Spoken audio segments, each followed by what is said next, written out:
Hello, friends, and welcome to episode 7 of Gospel of the Pantheon. Before I play the song, I just want to say, I made this disclaimer last time about chapters 3 and 4 being slow, this being the second part of chapter 4.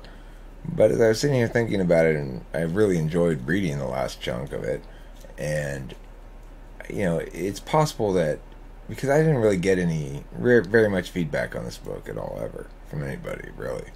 So, I heard a couple of comments, and it's possible I overweighted those a bit. I don't think that chapter 3 and 4 are particularly slow, but I heard that one time, and I just sort of accepted it as truth. Anyway, that's enough opening stuff. It was 100,000 million years ago. Things were really slow. Nobody else yet to show. Place the slabs below and plant them so the plan can start to go. More years ensue and tears gnashing through. Oh, holy slabs come into view. At last holy resolve from two into a regal history that demanded you the dread that ever knew. It was 100,000 million years ago. Things were really slow. Nobody else yet to show. Place the slabs below and plant them so the plan can start to go. More years ensue and tears gnashing through. Oh, holy slabs come into view. At last holy resolve from two into a regal history that demanded you the dread that ever knew. It was 100,000 million years ago. Things were really slow. Nobody else yet to show. Welcome back. By the way, this picture that I use here is some old painting by somebody, and I picked it because it reminded me of what I imagined the Duchess's estate to look like. I have another vision of what I imagine the Villa of the Gods to look like, and it's not like this. It's a shorter house. This is more like the duchy. Anyway, that's in my mind. Verse 2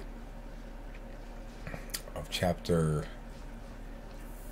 4. Pretty sure. For the Duchess, things had gone just about perfectly since her meeting with Emperatrix in 1718. It had taken the woman a decade to build the cathedral, and it had practically bankrupted her duchy, but build it she had, and now, 65 years later, the church had more than paid for itself, just as the god had told her it would. Better yet, she looked and felt hardly a day older than she had 6.5 decades past when she had made the deal with the god of stumbles and confusion. And beyond that, even, her fears regarding the power of this church had not been borne out. If anything, the institution had served as an excellent partner in solidifying her power over all the peoples of her land. Yes, she was quite pleased, indeed, with the status quo. So she was therefore quite displeased when anything out of the ordinary happened. Naturally then, when, on one summer's night, Emperatrix again visited the woman in her chamber, the Duchess was not happy. This time, the god did not knock. "Ah, Duchess, how nice to see you again. May I say you're looking lovely as ever." The Duchess, who had been alone in her chambers, undressing for bed, was needless to say quite startled to hear the god's greeting. So much so that she dropped the sleeping gown she held, and stood speechless before the god, entirely naked, before scrambling first to retrieve and then to hastily don the article of clothing. "What are you doing here?" she demanded.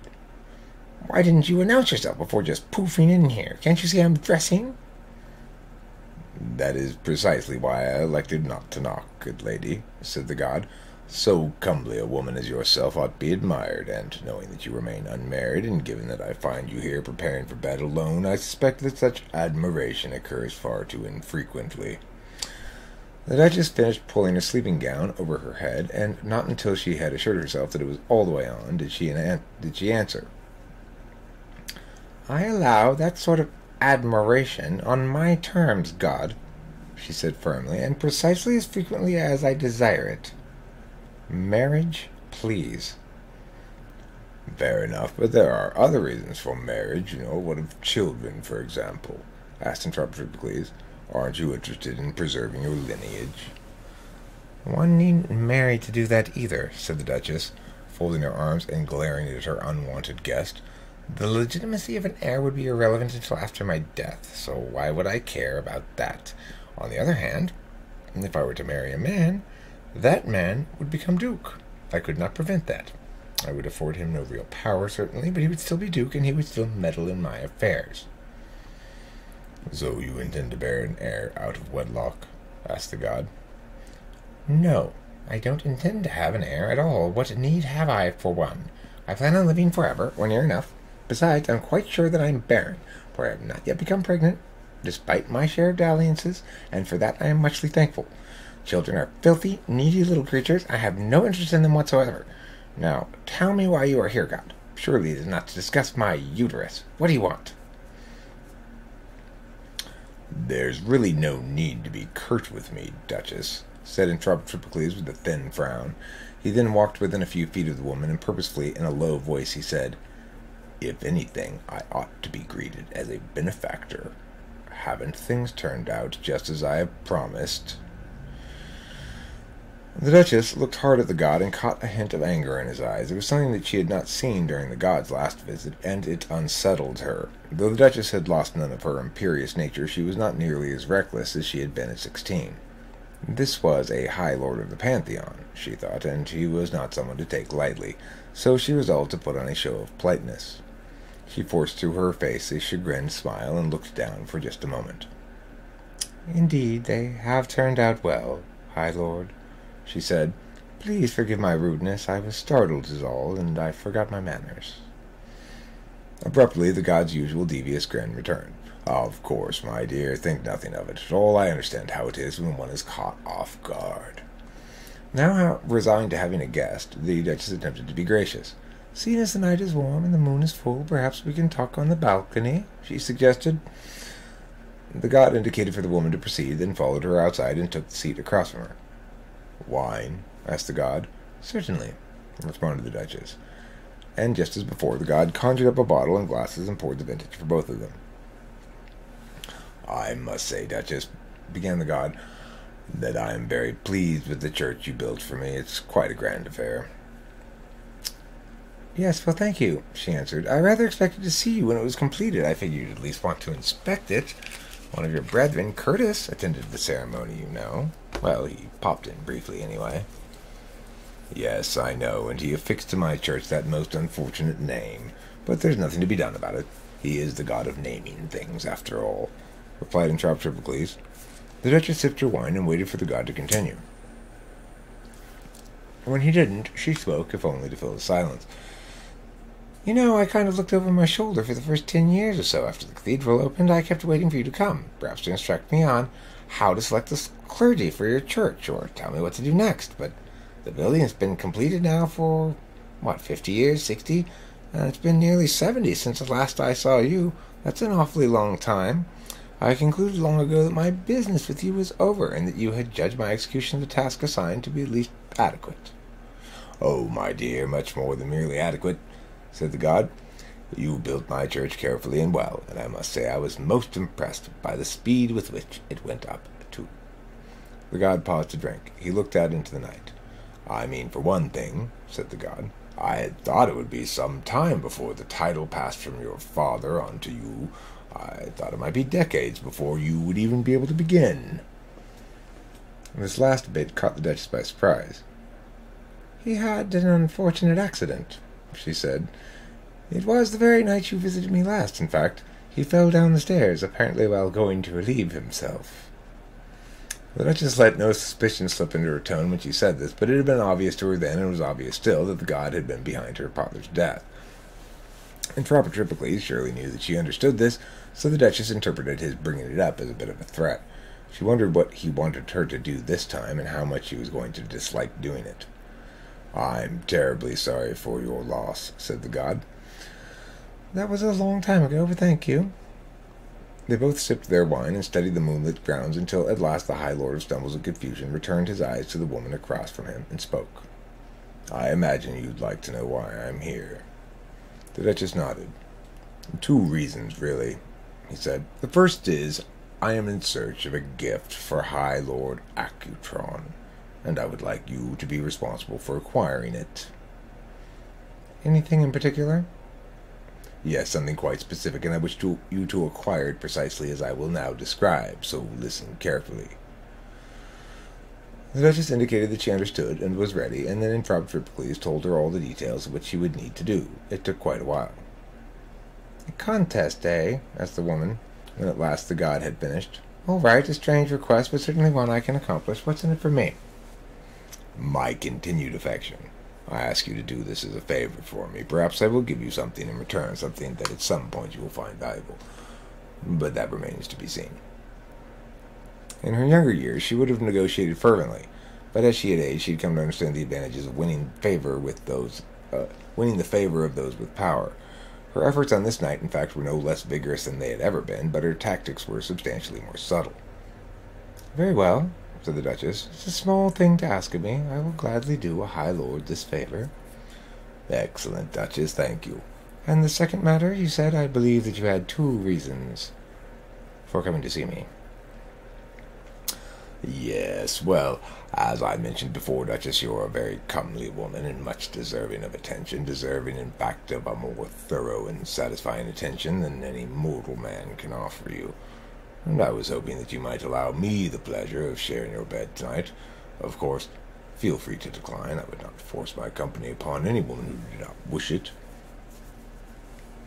Though somewhat startled by the directness of this proposition, the Duchess found herself rather strongly aware of the god's unmitigated maleness, and she found that she wished his company very much. The Duchess had no special resistance to lust, after all, and a long habit of satiating her appetites precisely as she wished.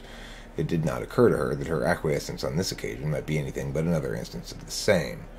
Regardless, she did not regret the choice, at least not at first. She had never had such a lover before, nor would she ever again. But as the two reached the height of their passion, Entraptripicles again indulged in an adoration feedback. This time the god released all of his divinity into the woman. When the woman awoke in the morning, she was still quivering from the sex. Then she remembered the adoration feedback. It had been bad enough when he had her permission. This time the god had imposed it against her will, and the woman's anger regarding that fact far outweighed the pleasure she had taken from the god. She screamed curses at him, but he was long gone. For his part, the god, from the comfort of the villa, watched the woman rage, and he felt no guilt about what he had done. He had waited almost 7 decades for the Duchess to become strong enough to handle the full scope of his divinity and retain her autonomy. Her resistance to his power had been required. Her consent had not. The god had tied her to the land for just this purpose, after all. He had needed to be certain that regardless of how long it took her to become strong enough to survive a full-force adoration feedback, her body would still be young enough to bear a child. And indeed it was. In fact, it probably had hundreds of childbearing years left in it. Entraptripicles would need no more than 6 or 7 of them. Verse 3. Luciano Relighetti buried his father in the commoner's graveyard just north of Hamptonshire City and walked back through town thinking about nothing. As he passed the square where the farmers came to sell their goods, he noticed an official crier, and a small crowd gathered around the man, listening. Luciano stopped to hear what was going on. "Your noble ruler, the Duchess, wishes to announce a competition open to gentry and serf, man, woman, and child alike. All who wish to enter may do so." Luciano could not recall there ever being such a thing before. "Entrants will sculpt a figure of a mythical beast, any mythical beast that he or she chooses." A sculpting contest? Luciano lamented the fact that he made carvings instead of sculptures, but he kept listening anyways, because it just so happened that the carving he had been working on for weeks, the one that he had almost completed, was of a dragon, and a dragon, he thought, surely qualified as a mythical beast.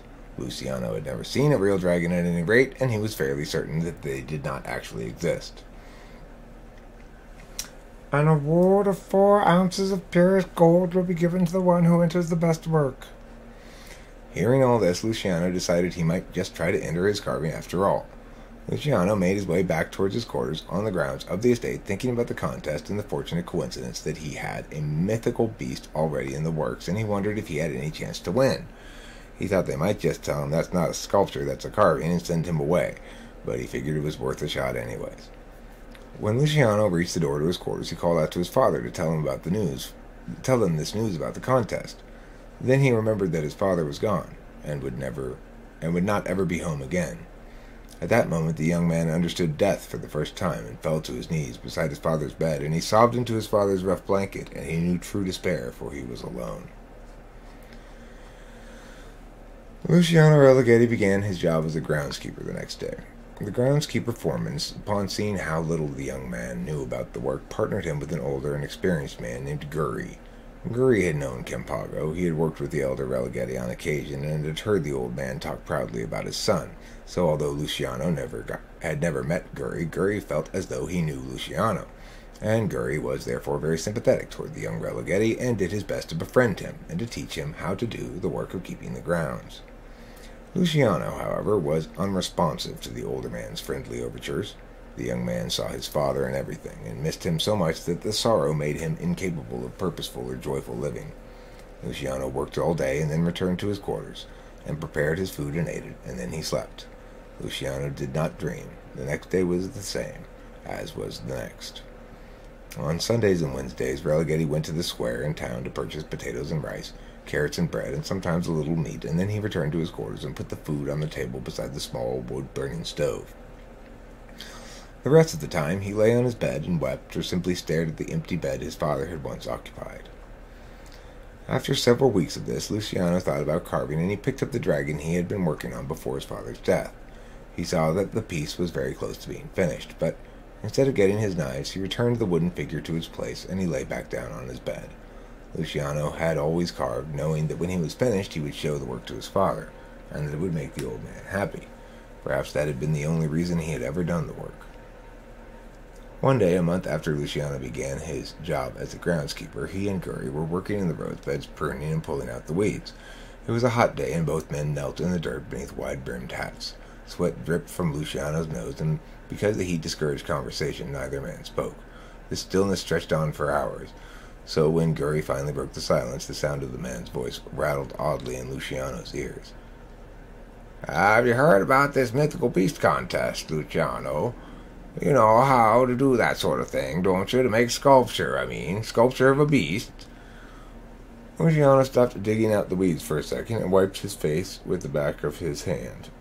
"Yeah," he began, but very little sound came out because his throat was dry and he had been silent for so long. He cleared his throat and tried again. "Yes, I've heard about the contest," he replied, "but I don't do that sort of thing anymore." "But I thought that's what you did. Your father used to talk about it. You carve things, right? Isn't that what you do?" prodded Guri. "I did do that. Now I do this."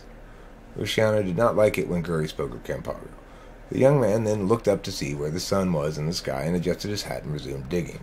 Guri watched him for a moment, and then Guri returned to his digging too, and the men did not speak again for the rest of the day. But the next day, while working on the other side of the rose bed, Guri asked him about it. "Why don't you carve anymore, Luciano?" "I just don't, that's all," answered Relighetti.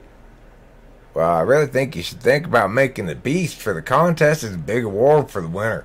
4 ounces of gold. You don't make that much in 3 years of keeping the grounds." "Yeah, well, like I said," replies Luciano, "I don't do that anymore, so it doesn't matter if it's 1,000 ounces of gold, because I'm not going to be the one to win it, because I don't do that anymore." But Guri kept bringing it up, day after day, and Luciano kept telling the same answer. Soon enough, there was only a week left to submit an entry before the contest would be closed. Guri worked the handle of a water pump until a small trickle poured from the mouth of the device. He squatted and bent his head beneath the pump so that the water fell into his mouth. When he had finished drinking, Guri indicated that he would continue pumping to allow Luciano to do the same. "It was last week, you know," said Guri, as he watched the younger man drink. "For the beast contest, I mean. Last week." Luciano pulled himself to his feet and wiped his mouth. He had had enough. "Every day you bring this up, Guri, and every day I tell you the same answer. I guess your old ears don't hear so well anymore." "I do not do that anymore. Understand? I don't do that anymore, okay? So just quit talking about it." Guri stopped working the pump for a second, then started again. This time the older man filled his hat with water and used that humble basin to wash his face and hands, as he then emptied the remaining water onto the ground and returned the hat, now damp and cool, to his head. Relighetti watched this, fists clenched, waiting for a reply. When Luciano saw that none was forthcoming, he turned from the older man and started walking back toward the field where the two men were working. "You know," said Guri as Luciano walked away, "your father always said his son was an artist. What he was most proud of in life. His son made beautiful things. Luciano Relighetti neither stopped nor turned around at hearing this. He just kept walking towards the field. But that night, when he returned to his quarters, Luciano picked up the dragon carving, and he took out his knives and a stool, and in the dim light of the oil lamp he worked. His hands were slow at first, but they soon found the memory of years of woodworking. Luciano worked until dawn, and then the dragon was finished. And examining the final product, the young man concluded that it was the best thing he had ever made. Then it occurred to him that he had not thought about his father once the whole night. He put away his knives and swept up the wood chips. After that, though it was still very early, Luciano Relighetti went to Guri's quarters and woke the man up. Luciano showed his friend the dragon. "Thank you, Guri, for your persistence. I'm sorry I've been, well..." Guri waved off the young man's apology. He took the dragon from Luciano and held it up to have a good look at it. He stared at it a long time, turning it over and over in his hands. "So beautiful. Never seen anything like it." After that, Luciano took it to the chamberlain's office at the front of the estate, just as the crier had indicated that anyone with an entry should do. He waited by the door for quite some time until finally somebody came by and unlocked it, told Luciano to wait where he was, and then went inside. After a couple of minutes, the man came back out with parchment and a quill and wrote down Luciano's name and that he was a groundskeeper, and he wrote down the dimensions of the piece. It wasn't very large, perhaps 2 feet long and a foot high and 6 inches deep, and the material it was made of. The man then took the dragon from Luciano, and he stabbed a hole in one corner of the paper, ran some twine through the hole, and tied the paper to the dragon. Then he said, "Good luck," to Relighetti, and took the carving into the office. Luciano peeked through the door as it closed behind the man, and he saw there were many other entries inside. Some of them looked to be quite fancy. All things considered, the young man didn't really like his chances, but that was okay, because for the first time in months, Luciano was happy. This one has the 5th verse, huh? Okay, well, I better light a cigarette before we start this. Made me emotional, that section there. I started getting a little teary-eyed.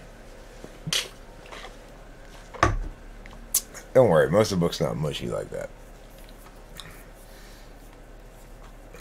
Several years passed, and Luciano had long since forgotten about the contest. He had given up hope of winning it after the first 2 weeks, because he figured it couldn't take any longer than a fortnight for the Duchess to choose a winner. But then, one Sunday afternoon in October of 1786, a little more than 3.5 years from the day Relighetti had first heard the crier announce the sculpture contest, there was a knock on Luciano's door.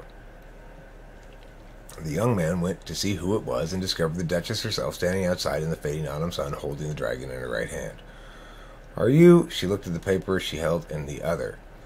"Lucio." The Duchess grimaced and put her left hand against the wall to steady herself.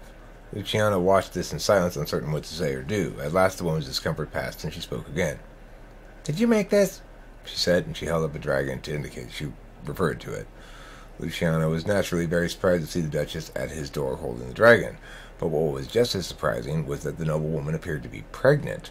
Luciano hadn't heard that the Duchess had gotten married, and a royal wedding was the sort of news that generally traveled fast. It then occurred to Relighetti that he was staring, that the Duchess had asked him a question. He quickly moved his gaze away from the woman's round belly and said, "Yes, my lady, I made that. I'm Luciano Relighetti." The Duchess looked him over. Then she pulled a small bag with a drawstring on it out of her pocket. This she handed to Luciano. "Well, congratulations, you won. Here's your gold." "I won? The contest?" asked Luciano, somewhat confused. "I won that sculpting contest from a long time ago?" "Yes, now listen. You need to listen very carefully," instructed the Duchess. "You need to listen because you have a job you have to do. It's a very simple job, but it's very important that you do it, just like I tell you to do it." The Duchess handed Relighetti the dragon he had made. He held the bag of gold in his right hand, so he took the carving from her with his left a bit hesitantly. "Aren't you going to keep the dragon?" "No. Now, just keep your mouth shut and listen to me. You are going to carry that dragon with you everywhere you go. I mean, everywhere. It's not going to leave your side at any point, day or night. Is that clear?" Luciano nodded. "Every minute of every day, you must have that with you. stated the Duchess firmly. And she stared Luciano straight in the eye and pointed her finger at him to emphasize the point. If you fail to do so, boy, you will regret it. Do you understand me? Yes, Duchess, I understand. But how will I be able to work carrying this around? And for how long must I carry it? Forever? This task is more important than whatever it is you do. What do you do, anyways? As the Duchess. I'm sorry, I did a terrible job of reading this. It's just making me laugh. I keep the grounds, milady, answered Relighetti. Well, consider yourself on paid vacation, because you are not to perform any groundskeeping until this is done. I don't want you around any other people. Instead, you will report to the far northwest corner of the estate grounds with the dragon near the edge of the forest and stay there by yourself all day, every day, until you see the villa. The villa? I don't understand. You mean the villa of the gods? Yes, the villa of the gods. And you don't need to understand. You just go stand there with the dragon, and when you see the villa, you go inside, and you take the dragon with you. Once you're inside, find High Lord Accutron, give him the dragon, tell him it's a gift. After that, leave the villa. That's it. Okay? Then your task will be done, and you can go back to your groundskeeping. Okay, Duchess, that's what I'll do then. There was then a silence. Luciano wasn't sure what the Duchess was waiting for, but he wasn't about to close the door in the noblewoman's face, so he just waited. Well, go on, she said. Do as I told you. I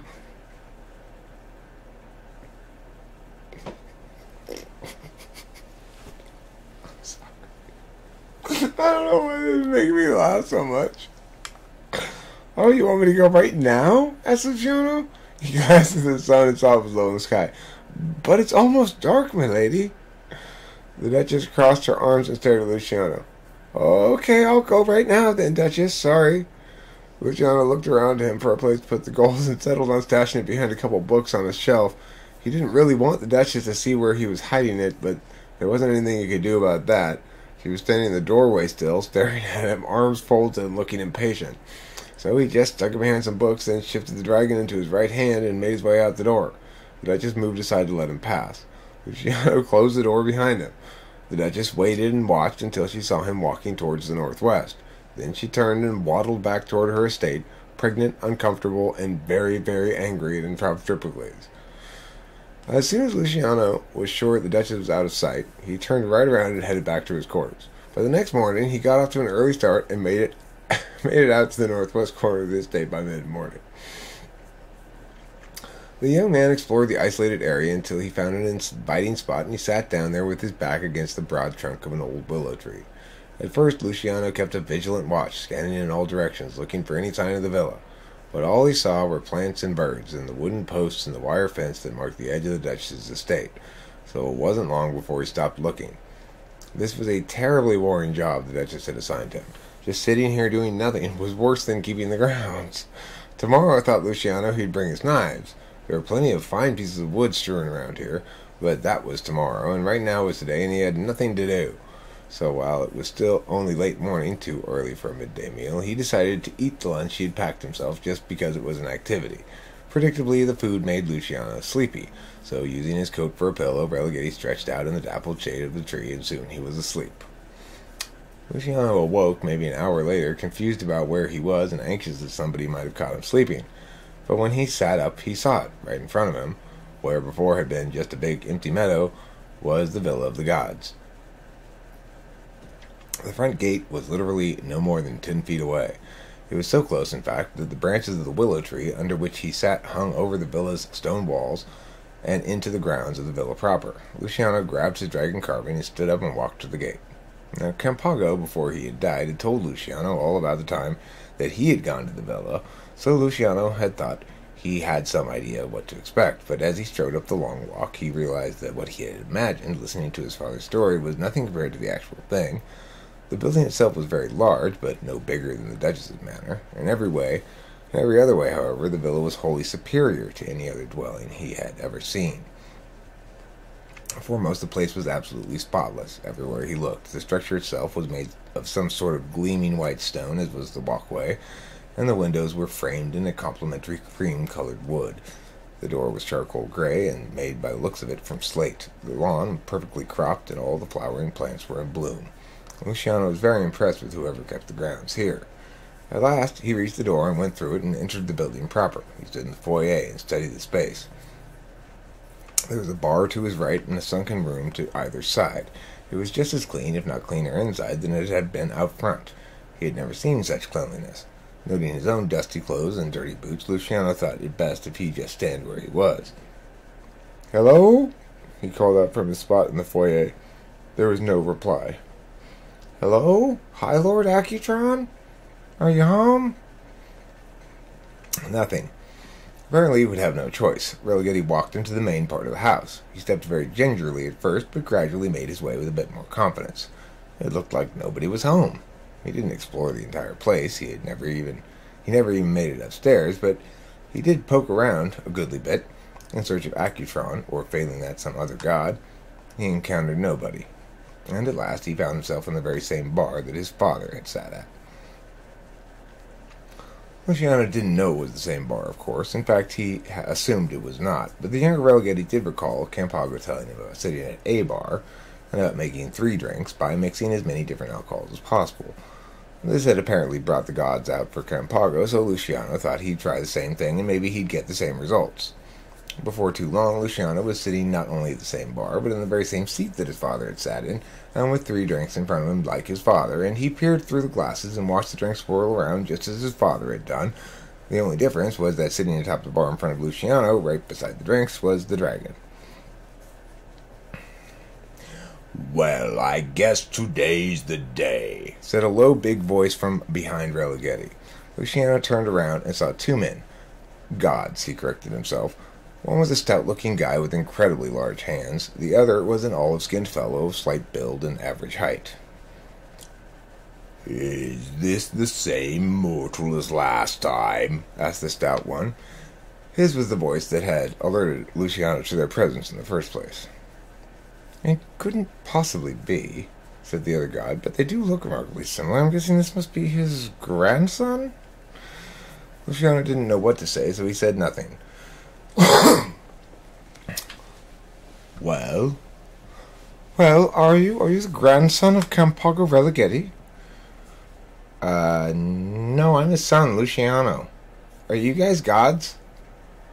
"Yes, I'm Pre-Creator," said the olive-skinned god, "and this," he motioned to the other, "is Accutron." "Oh, good. I'm supposed to—" Pre-Creator cut him off. "In good time, young man. First let us sit down and enjoy our drinks." And with that, the 2 gods sat down next to Luciano. Pre-Creator took the chair immediately beside the mortal, and Accutron took the next chair down. "So, hello," said Pre-Creator. "Welcome to our home, Luciano." "Thank you, High Lord," said Luciano, trying to be polite.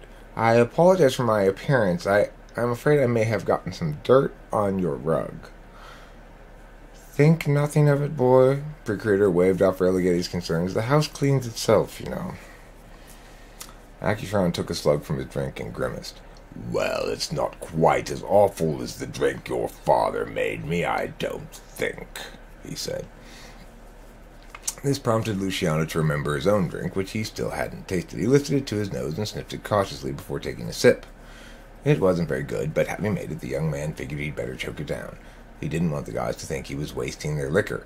So he took a big gulp of it, and it burned all the way to his belly, brought water to his eyes, and made him shiver. "That good, eh?" said Pre-Creator. Luciano blinked away the tears and said, Well, it definitely packs a punch." Accutron snorted at hearing this, and Pre-Creator raised his glass, said cheers, and downed half of it in one swig. It didn't appear to make much of an impact on this god at all. "Are you hungry, Luciano?" Pre-Creator asked. "You're welcome to make yourself something to eat if you'd like. The kitchen's right through there." No thank you, sir," replied Religati. "I actually just finished my lunch right before I saw the villa. Well, I ate, took a nap, then I saw the villa, actually. But the point is, I'm not really hungry right now, sir." "All right, then. Tell me something, Luciano. What did your father do with the bones of the god of time? Does he still have them? He did keep them, didn't he? Or he didn't lose them or sell them? Oh, no, sir. He passed away several years ago, but he gave them to me just before he died. I have them at home in a sack in the cupboard behind some dishes. So Campago's dead, is he? He's a good man. I'm sure it must have been hard for you, Luciano, yes? Luciano nodded. You're a lot like he was, I think, and I don't doubt that the two of you were rather close. But then that's why you're called mortals, right? Because you die after a certain number of years. If it's any consolation, death is not really what you think it to be. There's no post-creator, if you know what I mean. Well, not really, said Luciano after considering this for a moment. I guess I don't know what you mean. Thank you for your kind words, nevertheless, High Lord. It was indeed hard, but a friend of mine helped see me through it. And like I said, it was several years ago now. The god nodded. You'll want to hold on to those bones, by the way. They'll be necessary at some point, I'm sure. What do they do, if you don't mind my asking? Nothing, answered Pre-Creator, but hold on to them anyways. They're good luck, said Accutron, just before he choked down another gulp of his drink. Ah, that's got some serious bite. But the bones, yeah, they're good luck. You rub them for good luck. Accutron, scolded Pre-Creator, why must you fill this young mortal's head with such nonsense? You know full well that rubbing the bones will do no such thing. Quit teasing the boy. Pre-Creator then turned towards Luciano. Accutron's just playing with you, Mr. Releghetti. The bones are not good luck. They don't do anything at all. Don't listen to him. Accutron drained the rest of his drink. Okay, I'm done, he said with a gasp. You two hurry up and finish your drinks. I want to get this over with. Pre-Creator drained the rest of his drink in a second mighty slug. It took Luciano a few goes to finish his own, but he eventually, too, emptied it. So, now you can tell us about why you're here. Oh, right, said Releghetti. Luciano was still thinking about what Pre-Creator had told him about death, and he had forgotten about the dragon entirely. I'm supposed to give this to you, High Lord Accutron, said the mortal, looking past Pre-Creator at the stockier of the two gods. It's a gift. Luciano pushed the dragon down the bar towards the god. A gift from whom? Accutron asked. Oh, I don't know. I'm not sure now you mention it. From the Duchess, I guess, but she didn't actually say specifically it was from her. Did you make this? Asked Pre-Creator. Yes, I did. I entered it into a contest, and it won.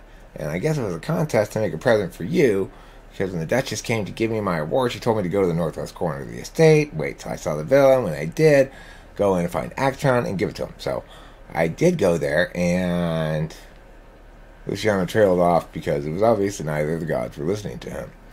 Both were staring intently at the carving he had pushed down the bar, though neither of them touched it. You made this? Asked Accutron, incredulous. Luciano nodded. Yes, I carved it out of wood. It's absolutely stunning work, said Pre-Creator. The proportions are perfect. Every detail is flawless. You've really manifested the truths of the article light beautifully, and those of my own article as well. Luciano flushed a bit to hear such high praise from a god. Well, thank you very much, High Lord. I almost didn't finish it in time to make the contest because I was mourning the death of my father. But fortunately, my friend Guri, the one I mentioned earlier, talked some sense into me because I did end up getting it on time and it won me 4 ounces of gold. Although for some reason it took for over 3 years for the Duchess to announce the winner. This has been beheld, said Accutron. You sent this to the eye of the beholder. I don't think so, sir. I don't know what that is. I just entered it into the Duchess's contest.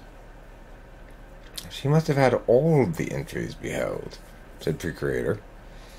And that would explain the 3 years and the fact that she chose the right winner, for that matter. Both gods stared at the dragon in silence for a moment, apparently thinking. The squalid one has been getting things done, said Accutron. Yes, I agree things are moving along, said Pre-Creator, though that's hardly due to altruism on his part. Luciano didn't understand any of this, so he thought he'd best just sit quietly. If the gods wanted to explain it to him, he figured, they'd explain it to him. Well, said Accutron, I guess there's no point in stalling any further. And with that he held up his 2 massive hands in front of him and looked at them for a moment. Then he reached for the dragon and picked it up. Luciano watched in amazement as the dragon broke into a million tiny flecks and crawled up the arms of High Lord Accutron and continued up until the flecks had covered the whole of the god's body, and then the shape of that body changed, and before too long there stood on the floor a dragon that looked exactly like the one he had carved, and the beast on the floor, like the carving, was made entirely of wood. The only difference was that this new beast was perhaps 3 times as large as the carving had been. It was about 6 feet long, maybe 3 feet high. The carving was nowhere to be seen. Is that Accutron? Yes, mortal, said the wooden dragon with a sigh. It is I. And then the god slapped his dragon tail down upon the floor, perhaps out of frustration. Luciano noticed a scale fly off the tip of the tail, and he got down from his chair and retrieved it. This fell off of you, Accutron, he said, showing the dragon the small piece of wood in his hand. Abruptly, in rapid succession, 2 gods appeared in the room. The first was a very impressive-looking fellow, much bigger than the other gods. The second prophecy has been fulfilled, he said. Obviously, said the dragon Accutron. Ha! A dragon! I'd never have guessed it, said the impressive one. But don't take it too hard, High Lord. Perhaps you can learn to use those claws as fingers. Can you please just leave us be, Alienator? Asked Procurator. The impressive god was Alienator then, thought Luciano, and the mortal noticed that Alienator ignored Procurator's request. And the second man from New Hamptonshire will come, intoned Alienator, and Accutron shall lose his hands, and the mortal will leave a scale from the beast. Yes, Alienator, we all know the second prophecy. Now don't you have some static truths to inflict upon the people or something? Alienator gave the dragon god a contemptuous snort, and then the last emoticon was gone as suddenly as he had arrived. The second god was a bookish-looking fellow with thinning hair and a bit of a squinty expression. Luciano thought that he might be Curtis, the god of text and of naming things. He fit Campago's description of Curtis anyhow. Hello, Curtis, said Procurator, confirming Luciano's guess. Hi, guys, said the god of text. Curtis looked at Luciano with a bit of a startle. Then he looked at Procurator. Is this the same mortal as last time? It's his son, answered Accutron. He looks a lot like his father, though, eh? Because I thought the same thing. Ah, that makes sense, said Curtis. Anyhow, I hate to make the day any more messy than it already is, but I'm afraid you've gotten a name change, Accutron. The dragon sighed. Well, don't be shy. Lay it on me. You are now High Lord Accutron, Dragon God of Quality in Objects. That's not much of a change, said the wooden dragon. It has the word dragon in it now. Yeah, well, like I said, it's not too big of a change, really, said Accutron. Still, said Curtis, I thought you'd like to know. Yeah, okay, thanks, said Accutron. Does the mortal have the scale yet? Asked Curtis. Procurator looked at Luciano. Oh, yeah, it's right here, said Relegati. He opened up his hand to show the small dragon scale sitting on his palm. Do you want it? Asked the mortal, looking first to Curtis and then to Procurator.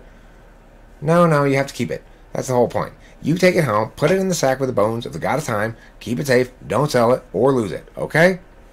Oh, wait, sorry, that was Procurator. Take it home, put it in the sack with the bones of the god of time, keep it safe, don't sell it or lose it, okay? Okay, assured Luciano. I'll do just as you say. Well, sighed Procurator as he stepped down from his bar stool, you can stay as long as you want, mortal, and eat and drink as much as you want, and when you're done, just go out the same way you came in, and you'll be back in New Hamptonshire. Then Procurator Curtis and the dragon god Accutron made for the door of the bar. Goodbye, Luciano. Nice to meet you. Nice meeting you, too, said Relegati, but the gods were already gone. Luciano considered staying and seeing the kitchen or having another drink, but he was nervous that he might lose the scale, and he was still trying to sort out in his head all the stuff that had happened, so he just made his way to the front door and then down the path and out the front gate. While closing the gate behind him, he found himself in the exact spot where he had entered the villa, looking out at a big empty meadow. Chapter 5, Birthing Pains. Okay, well, that was a good chapter. There's parts of it that made me laugh. That's always a good sign.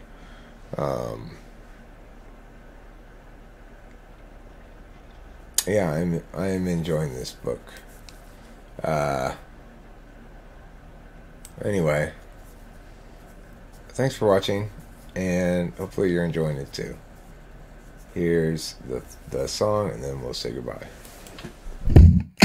It was 100,000 million years ago. Things were really slow. Nobody else yet to show. Place the slabs below and plant them so the plan can start to go. More years ensue and tears gnashing through. Oh, holy slabs come into view. At last wholly resolved from two into a regal history that demanded you the dread that's ever new.